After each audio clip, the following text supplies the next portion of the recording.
আমিও 7 দিন ধরে কিছু খাই। আমারে যদি আপনি খাওয়ানোর জন্য কিছু জোগাড় করে দিতে না পারেন, আপনি যে দয়া, আপনি যে আখিরি নবী, এই কথাটা আমার মনের থেকে আমি ভুলে যাব।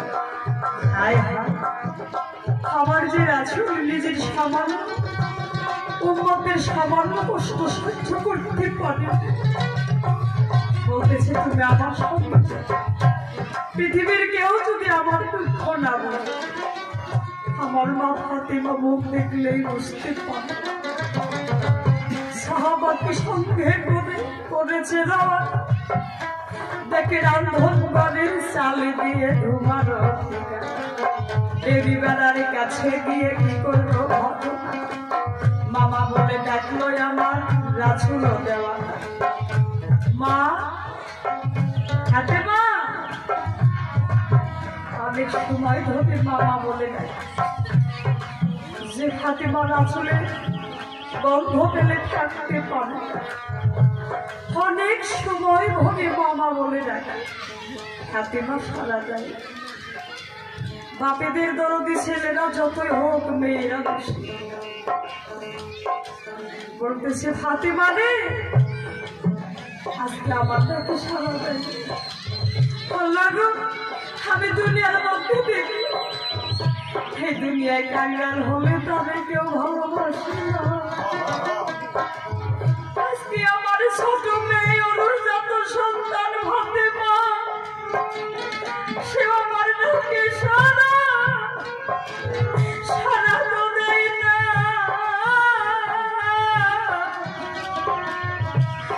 দুনিয়ায় কাঙ্গাল হলে তবে কে ভালোবাসবে, এটা দুনিয়ার ঠিকানা।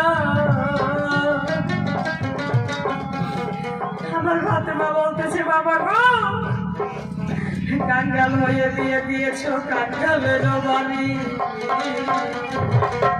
কত কষ্ট দিন যাই বাবা, আমি মেয়ে হয়ে তোমার সম্মুখে নিয়ে যাব বাবা, দেবর পরিধানে বস্ত্র না।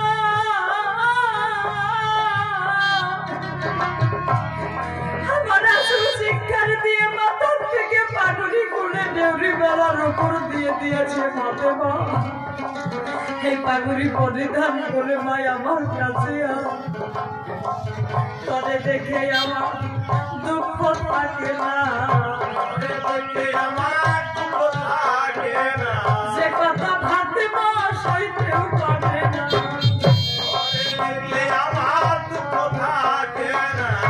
পাগড়ি হাতের মধ্যে নিয়েছে মন, যে রাসূলের চরণের স্পর্শে মদিনা ধন্য হয়ে যায়। পরিধান করে কয় বাবা, তুমি রাস্তার মধ্যে কেন দাঁড়িয়ে আছো, বসে বাসার মধ্যে নেওয়ার পরে কয় মানে ইমাম হাসানের জন্য মনে হয় কিছু রান্না। আমার ঘরে বাসে কেন কয় বাবা গো, ওরা তো আমার 2টি সন্তান, আমি তো ওদের মা, ওরা যখন আমার সম্পর্কে ভাবের জন্য কান্না করে, আমি মা হয়ে সইতে পারি না, আমার ভেতরে কুলাই না।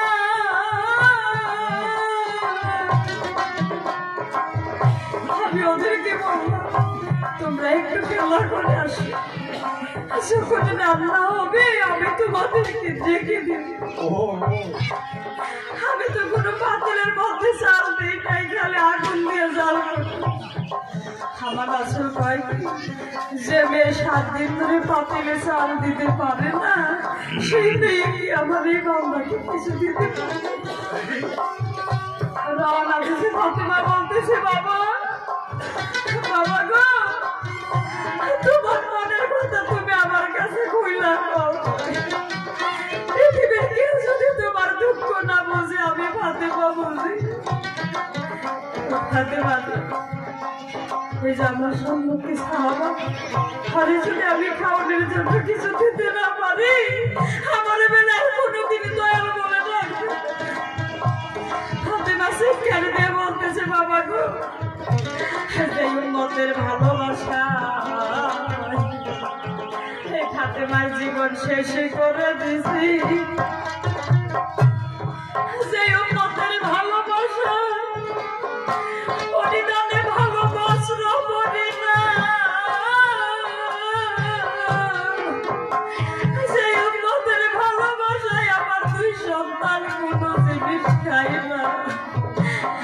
থাকবে তোমার দয়াল না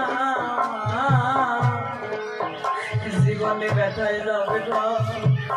খালিকে দেখে বলতেছে আলী আমি তোমাদের জানাই। আমার আলী বলল ভাতে মা হাতে পায়ে ওদের ঘরের মধ্যে বসতে দিয়ে যা। আমি ইমাম হাসানকে সঙ্গে করে বাজারে নিয়া আমি বাবার সাহাবা করবো বিদায়। আলীর জীবনে বাকি থাকতে দয়ালি বলুন না জীবনে ব্যথাই যাবে না। দয়ালের চলে ভেসে ভেসে ইমাম হাসানকে সঙ্গে করে নিয়া যখন বাজারে করেছে রওয়ানা সমস্ত দোকানি ধাপড় বন্ধ করেছে। মাত্র একটা দোকানে শিক্ষার দিয়ে পায়ে পড়ে গেছে। দাদু আমাকে আধার দিলে আটা বাকি দিতে হবে। বলতেছে টাকা নিয়ে আসি। যে আমি তো টাকা নিয়ে আসি নাই হবে না। অনেক দেখেছি গরিব লোককে বাকি দিলে কখনো তার পয়সা হ্যাঁ বলতেছে দোকান যেভাবেই হোক আমাকে আধা কেজি আটা দিতেই হোক। আমি সারাদিন মাইনা খেতে আমি তোমাকে আটার মজুরি দিয়ে যাব। কিছুতে শিকার হয় অনেক সময় পরে যখন আধা কেজি আটা দিয়েছে আমি হাতের মধ্যে আটা নিয়ে বাসার দিকে রওনা করতেছি। দোকানে বলতেছে আলী দাদা তুমি আমার কাছ থেকে আটা নিয়ে গেলে তুমি তো কিছু দেখে গেলে খালি চোখের পানি ছেড়ে দিয়া ডাইনে বাইরে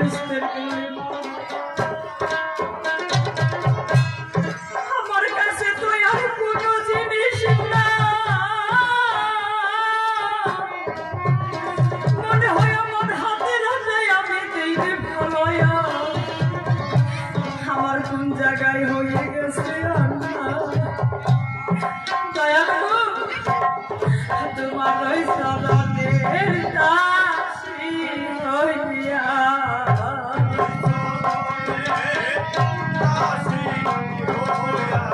ওই সরণের দাসী হইয়া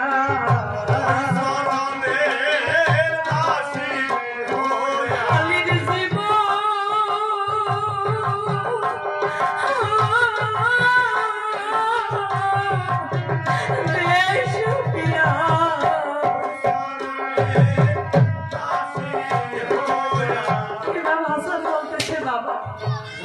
নানার তো কোনো ভাই নাই আমাদেরকে দিয়ে তিনটা ভাই আমাদেরকে রেখে যাও।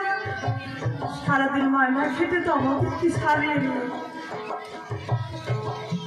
অন্যদিকে মুখ ঘুরিয়ে যখন রেখে আসছে আর দোকানে বলতেছে আলী দাদা ওদেরকে যে রেখে গেল নাবালক ছেলে সন্তান ওরা তো থাকবে না। তোমার একটু নিজের হাতে রশি দিয়ে আবদ্ধ করে যাবে। আমার শিক্ষার দিয়ে বলতেছে আল্লাহ রাব্বানা আমার মালিক রাব্বানা।